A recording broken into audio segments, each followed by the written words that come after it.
you, Jeff? Are we good? Okay. Y'all need to do white balance or anything? Okay. How are you?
there?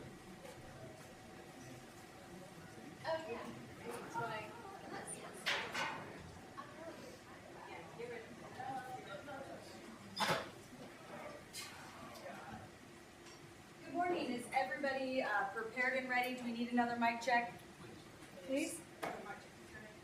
Good morning. Another mic check. Another mic check. We are about ready to get started. I just wanted to come out and make sure everybody's mics were all set so we didn't have to do any more before we had our speakers speaking.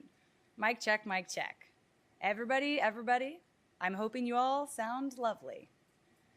We've got one more over here. Oh, he said we're good. All right. I like that. Perfect. Thank you all so much for being here, and we will get going in just a moment.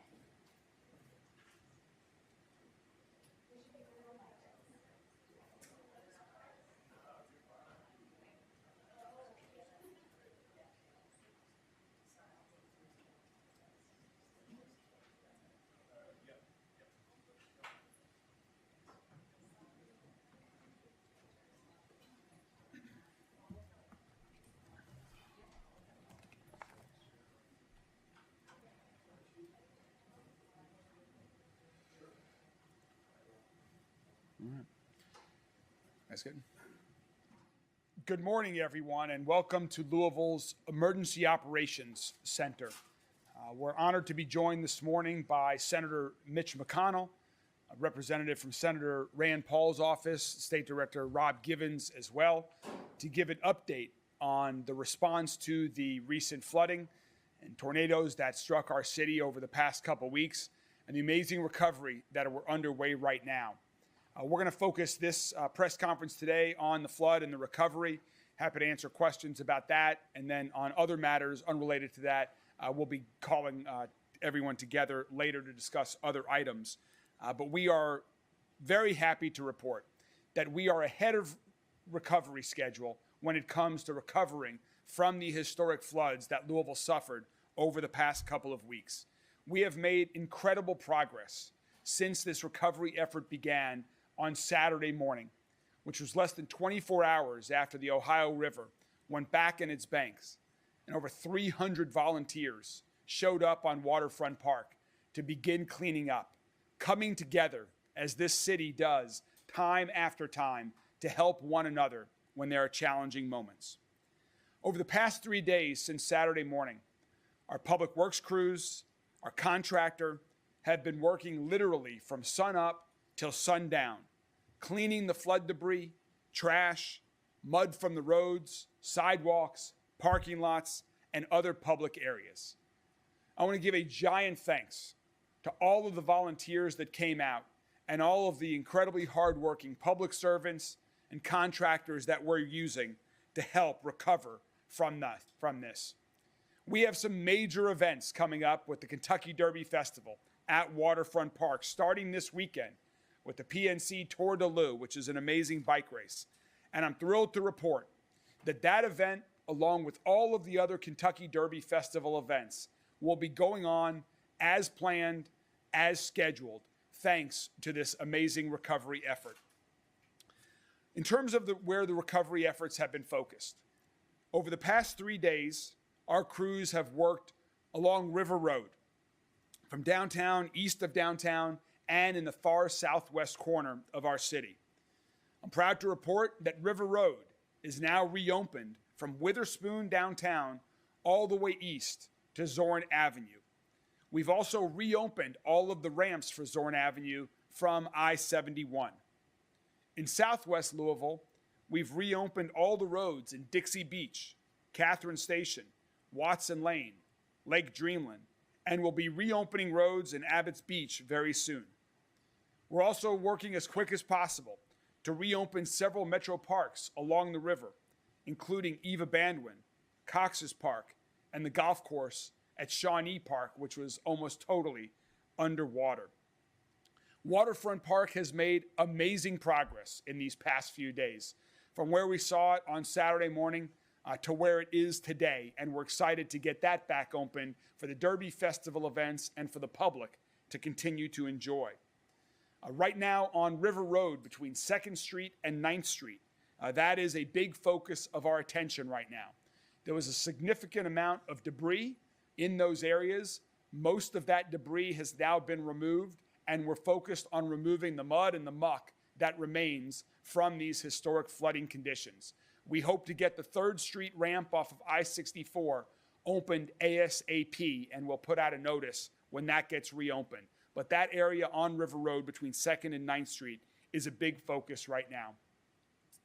On Friday, I committed to the city that we are going to make sure Louisville is as clean and beautiful as ever in time for the Kentucky Derby. And I'm proud to report that we are making progress towards that goal, that our city is going to be as clean and beautiful as ever for the Kentucky Derby Festival events and the 151st running of the Kentucky Derby.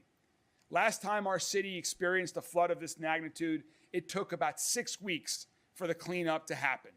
We're going to break that time by a significant margin, thanks to the incredible work by so many people.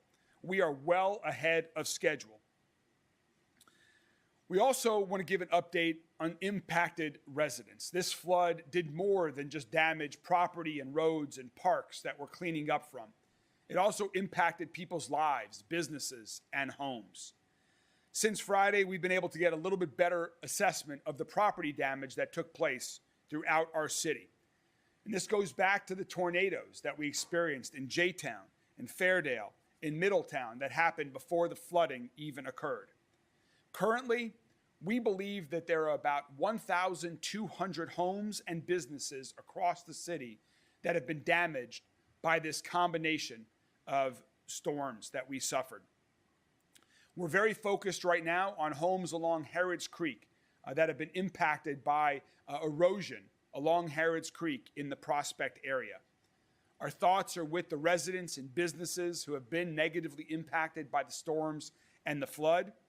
We're thankful that no one has suffered a serious injury or worse as a result of this severe weather, and we are doing everything we can to support the residents and businesses in their recovery. And right now, we're working on finalizing our debris cleanup schedule so that we can provide curbside pickup for homeowners and other private property owners that have a significant amount of debris on their private property. We want to be able to clean up all of that debris, and we'll be providing more details on that later this week. One final message is that you may encounter cleanup crews over the coming week. If you see them, please let them do their work. We will let people know when parks have been reopened, when it's time to re-enjoy. But we want to give our crews space to work so they can continue this record-breaking pace of a cleanup in our city. They've done a great job over the past few days, and we do not want to slow them down. And finally, on behalf of all of Metro government, I want to thank everyone that's been involved. All of our crews that have been involved that are part of our city government team and our contractors. I want to thank Governor Beshear and the state of Kentucky for their tremendous support during this as well. And I also want to thank our representatives in Washington. And we're joined here today by Senator McConnell. I want to thank him and the rest of the delegation, Congressman McGarvey, Senator Paul, and all of the others who have joined together to support the response from the federal government through FEMA to provide us with assistance so that we can be reimbursed for these cleanup efforts and that we can continue to move Kentucky forward. Senator, thank you very much for your effort in leading this delegation to ensure that we get the federal response here in Kentucky to help us clean up. And thanks for joining us this morning. Welcome. Thank you, Mayor. Well, thank you, Mayor. I'm here because this is my hometown, and I'm obviously concerned when I heard what had happened. Unfortunately, as all of you know, this has been a problem all across our state the last couple of years. Floods, tornadoes. It's been a very, very active period for these kinds of disasters. I remember years ago when, before we went to Metro government, I was running for a local office here, and we had a 6-week ice storm. It didn't go away for 6 weeks. My first year in office, we had it again. And Mayor, our biggest concern was, do we now go out and buy equipment? Is this going to happen every year? Or rent it when it does happen? We decided on the latter, and I think we've not had that kind of disaster since. So local government is very, very challenging, and I'm just here to thank the mayor and his whole team and all the volunteers that have been showing up. They gave me a good briefing before coming out here. It's been a remarkable team effort to get Kentucky ready for the Derby. Thank you for all the volunteers and all the outstanding work that's been done. Thank you, Senator.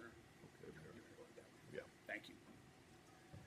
Thank you very much, Senator. The senator has to run to another engagement, but we're going to continue with one other quick related announcement and recognition prior to taking your questions about the flood. This week, coincidentally and appropriately, is Public Safety Telecommunications Week. And so I want to ensure that the entire city of Louisville knows how proud we are of all of our public safety telecommunicators that are working right behind us and right behind this wall.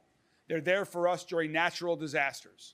They're there for us in times of crisis. They're there for us after challenging public safety events. They're there for us 24/7, working to respond to your calls to ensure that you get the support and quick service and quality public response that you're looking for. So here today with Deputy Director of Emergency Management, Assistant Kelly Jones. And Kelly, on behalf of all of us at Metro Government, on behalf of the entire city, thank you and your team, Amy and everyone else, for what you all do so that Chief O'Neill and all the other first responders can get there quickly, can respond. You all are a key part of our first responders network. Thank you very much. Thank you, sir. Thank you, Kelly. Yes, sir. Thank you. And with that, I'm happy to take any questions that you all have from members of the media.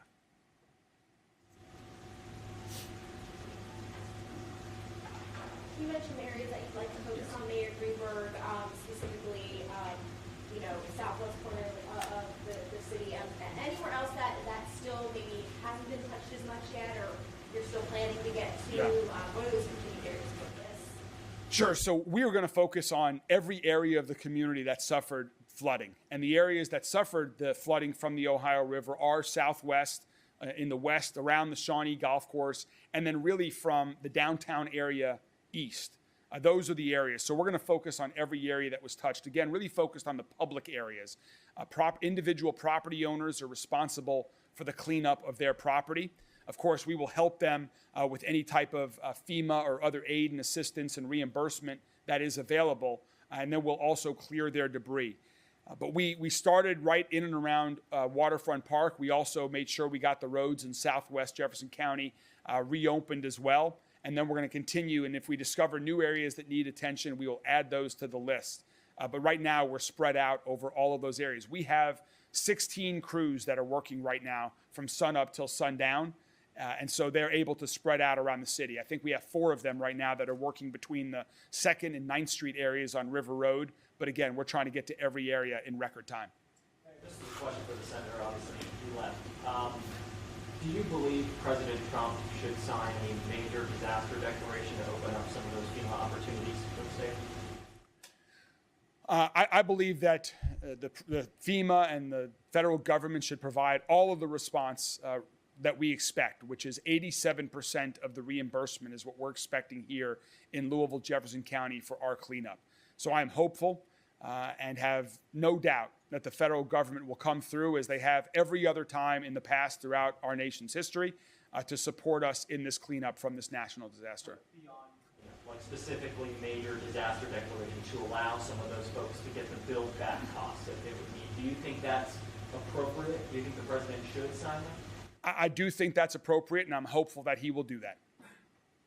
Mayor, I know we're still in recovery efforts, but if you have a chance to look back to see if there's anything the city has learned from this event and the recovery, and anything that could be done differently or better? Well, we're always looking to learn. I mean, after we had the historic snowfall earlier this year, we've been gathering. We engaged some consultants to help us make sure we improve, so that next time we have historic snow event, we'll do an even better job of clearing our roads and getting the city moving again. So we're in that right now. So far, I'm incredibly pleased and proud of what I've seen. This was the 8th largest flood in our city's history, and the flood protection system that we have invested in over the decades held. It worked. And we were very fortunate not to lose any life, to have serious injuries. And the property damage that we have suffered is on the riverside of the flood protection system for the most part. There was certainly some flash flooding that happened within from when the rain was coming. But in terms of the river flooding, it's worked. And so I think that has shown investing in MSD's flood protection system is incredibly helpful.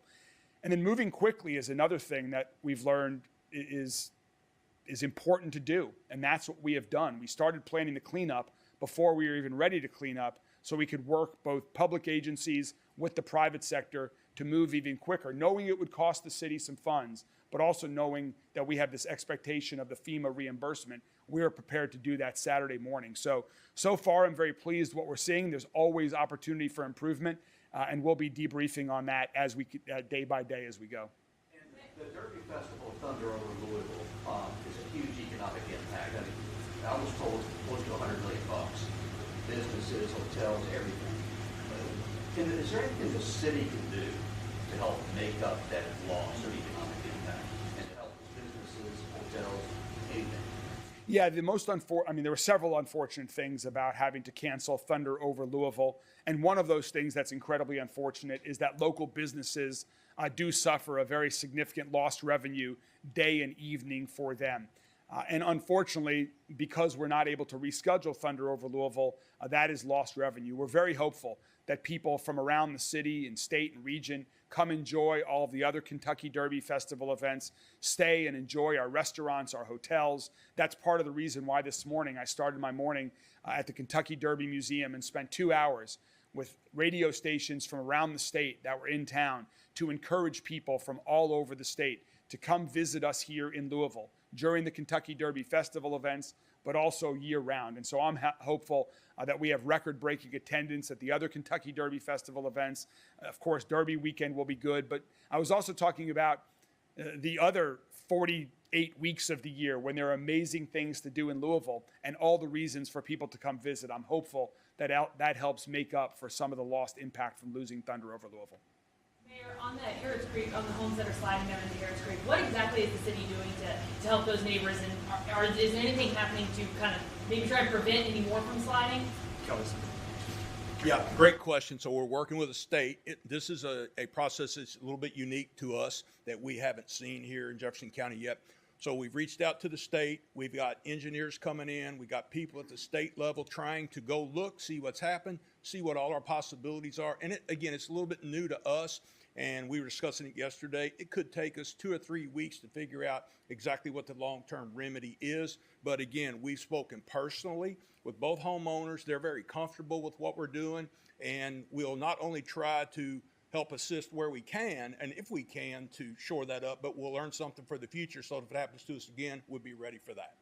Are you guys going out there at all today, to look at it? Any work being done like right now? My office is not, because we've already been there a few times, but you could see some people from the state or from those contractors out there on site. That could be possible. On that topic, do you have any concern now that the floodwaters are receding that there are other homes in that area that could be at risk as this goes forward?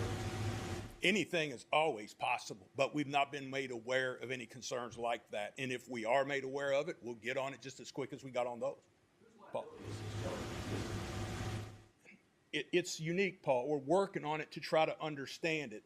Is it from a flood? Is it an act of God? Is there so many things that could be considered? We're truly in a little bit of new territory right here. If you ask me that question in a week, I'll probably be able to give you a better answer. But it's just a couple of days in. It's new to all of us, and we're trying to figure that out exactly because this office doesn't make that final decision. Mayor, as far as those 12,000 homes and businesses. Sorry, 1,200. Sorry, 1,200. A lot of them are in J-Town. I know they've applied for individual assistance federally. Do you have an update on, have we heard back as far as J-Town is concerned? So I don't have specific word on that. We do expect that Jefferson County is going to be added to the statewide designation that the governor has issued. The only reason Jefferson County is not yet on that is because when they came to do the assessments, most of Louisville was underwater at that point in time, so they weren't able to fully do the assessments, and so we expect that to be added, and that should help with that as well. But we'll get back to you on the specifics for the J-Town residents here, but we expect that all to happen in the coming days to be available. Greenberg, and you touched on this a little bit earlier as it comes to curbside pickup and cleanup. Is there a timeline for the cleanup and pickup when homeowners would need to move their debris to the curb? I know you said there's still. Yeah, we encourage, the question was about cleanup and pickup for homeowners. We encourage people to get their debris to the curb as soon as possible. We've been focused on getting the roads clear so that we can then start the cleanup. And so yesterday, we were able to start getting some roads reopened. We still have a few more to go. And then once we know that the roads are open and we can get our trucks through to do the debris cleanup, then we'll announce the schedule. So we encourage people to do it ASAP. At the same time, we know some people have a lot of debris and we want to give them some time so that they can fully get their debris to the curb so that they don't miss this window from the city to do their cleanup. Matt Gibson had said the other day that they're always considering, especially with the floods, different locations for different parts of the 70-plus events that they have leading up to Derby. Is that still a consideration? Will, like a chow wagon, be somewhere else in the city, not? So the question was about the Kentucky Derby Festival and moving some of their events based on the weather. So Matt can answer that question better than I can, but my understanding from talking to Matt last night about all these topics is that the festival, for example, formerly known as the Chow Wagon, it's still going to be at the waterfront. They're going to slightly redo the map because the one part of it's cleaned up, but it's still unusable for a large event like the festival, is the north part of the Great Lawn. That's incredibly wet, it's incredibly muddy, and we need to give Mother Nature some more time. There's not much that us humans can do to make it usable for a large event like that. And there were certain things that happened for the festival on that part of the Great Lawn. They're going to move them to another adjacent area. So it's all going to still happen in the same general vicinity, but it'll be slightly different than they originally planned. Same thing with the bike race. They're slightly altering the route, is my understanding, but it will generally go on as planned. So they're working on all those, and Matt and his team at the Kentucky Derby Festival can give all the specifics. Still around that Witherspoon Yes. sort of being of an area. Yeah, the core of Festival will still be at the same location. I was out there last night. You know, it's going to be ready to go. Okay, and then we've got to wrap it up, and we'll circle back to it later. We have seen a unverified social media post about a JCPS student being deported. Is there anything the office can offer? So the question was about an unverified social media post about a student allegedly at Doss High School that has that is not to be seen right now, and his whereabouts are unknown, at least as of we are trying to confirm that ourselves. As of last night, we don't have any formal confirmation from JCPS. I did receive confirmation that nothing happened at Doss High School related to that, and I'm hopeful that later this morning we can get confirmation as to whether that is true or not. I just don't know whether that is true at this point in time.